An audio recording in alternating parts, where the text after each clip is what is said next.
Vous suivez Tout savoir sur l'activité hebdomadaire d'échange entre l'administration gouvernementale et les citoyens de Côte d'Ivoire.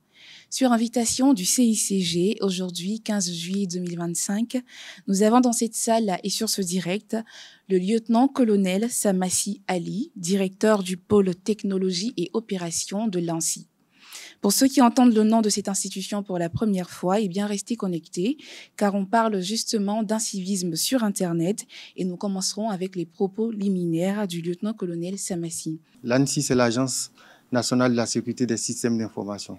L'ANSSI a été créée pour coordonner les actions de l'État de Côte d'Ivoire en matière de lutte contre la cybercriminalité, mais plus généralement en matière de cybersécurité.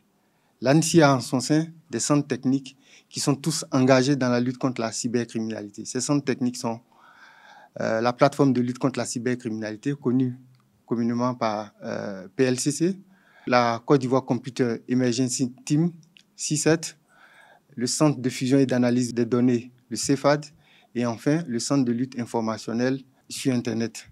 Donc tous ces centres-là participent à la lutte contre la cybercriminalité, mais la plateforme de lutte contre la cybercriminalité est la plus connue. Et cette plateforme de lutte contre la cybercriminalité axe son action sur deux orientations, donc je dirais la prévention et la répression. La répression est la forme la plus connue des Ivoiriens parce que à la fin, on aboutit à la restriction des libertés des personnes suspectes qui sont déférées vers le parquet. Mais avec la prévention, une grosse activité est menée et durant toute l'année 2024, nous avons pris part à la campagne en ligne Tous Responsables organisée par l'ex-ministère de la Communication et de la Transition numérique et qui a permis à nos équipes de voyager sur toute l'étendue du territoire national. Donc, après cette activité de prévention, notez qu'on est obligé de passer aussi à la répression parce que malgré toute cette campagne de sensibilisation, certaines populations continuent de commettre des infractions en ligne. Donc en 2024, c'est près de 12 100 plaintes que nous avons enregistrées. Ces 12 100 plaintes ont un préjudice de 6 milliards 900 millions de francs CFA.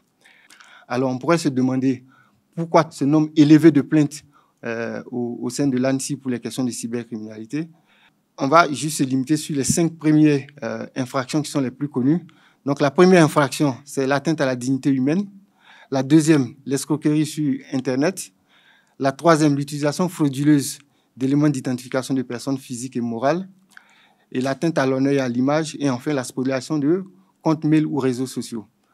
Quand on prend toujours les 5 premiers au niveau du préjudice, vous allez avoir l'escroquerie sur Internet qui vient au top avec 2 milliards de préjudice. En deuxième position, l'utilisation frauduleuse d'éléments d'identification pour 1 milliard 900 millions. En troisième position, l'atteinte à la dignité humaine, 860 millions. En quatrième position, la fraude sur les transactions électroniques, 496 millions. Et enfin, la fraude bancaire, 191 millions. Les victimes de toutes ces plaintes-là, c'est en gros 60% d'hommes, 38% de femmes et 4% d'entreprises. Ces 4% d'entreprises vont représenter, je vous dis, 48% du préjudice. L'incivisme sur Internet, c'est quoi? C'est le fait de ne pas respecter les règles de vie qui permettent à la société de bien fonctionner. Mais cette fois-ci, le déporter sur Internet, ça va se caractériser par quoi? Ça va se caractériser par les infractions que je disais tantôt, l'atteinte à l'image, l'atteinte à la dignité. Aussi, à l'approche de ces élections-là, on a les fake news, donc les mauvaises informations, les fake news sur Internet qui sont diffusées par des internautes. Donc aujourd'hui, l'ANSSI vient pour dire aux internautes que le cyberespace n'est pas un espace de non-droit. C'est un espace qui est autant régulé que le monde physique. Et donc, il faut faire attention et il faut être des citoyens bien formés, avec une bonne moralité, pour que les choses se passent bien pour tout le monde. Colonel, pour ces précisions.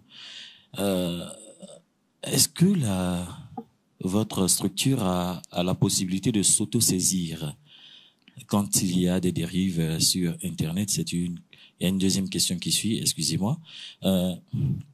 Qu'est-ce qui est fait on va dire, nous sommes dans une année électorale et il y aura une montée des fake news, des Fox News. Alors, qu'est-ce qui est fait véritablement pour sensibiliser, prévenir les populations des dangers qui les guettent? Merci beaucoup. Oui, l'autosaisine est possible. Toutes les structures d'investigation en Côte d'Ivoire peuvent s'autosaisir dans la mesure où elles constatent une infraction sur Internet pour nous. Et comment prévenir les populations de ces formes? C'est par la sensibilisation. On a une grosse activité de sensibilisation que nous faisons. Et la stratégie du directeur général, elle est beaucoup portée, même beaucoup plus sur la sensibilisation que sur la répression.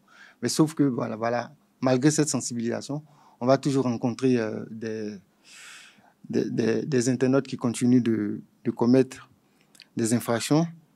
Du côté juridique, que prévoit la loi ivoirienne pour lutter contre ces propos, comme les propos et les fausses informations et le harcèlement sur les réseaux sociaux, de manière un peu détaillée? L'article 65 de la loi sur la cybercriminalité, l'article 372 du Code pénal. L'article 65 dit quoi? Est puni de 6 mois à 2 ans d'emprisonnement et de 1 million à 5 millions de francs CFA d'amende le fait pour toute personne de communiquer ou de divulguer par le biais d'un système d'information une fausse information. Merci, mon colonel. Alors, mesdames et messieurs, c'est la fin de ce Tout savoir sur ce mardi 15 juillet 2025. Nous parlions d'incivisme sur Internet avec le lieutenant-colonel Samassi Ali, directeur du pôle technologie et opération de l'ANSSI. Merci à vous de nous avoir suivis. Retrouvons-nous mardi prochain à la même heure en direct du compte Facebook officiel du gouvernement de Côte d'Ivoire sur YouTube et Twitter pour un autre épisode de discussion sur une thématique au cœur de l'action publique et gouvernementale ivoirienne. Merci à tous et à très bientôt.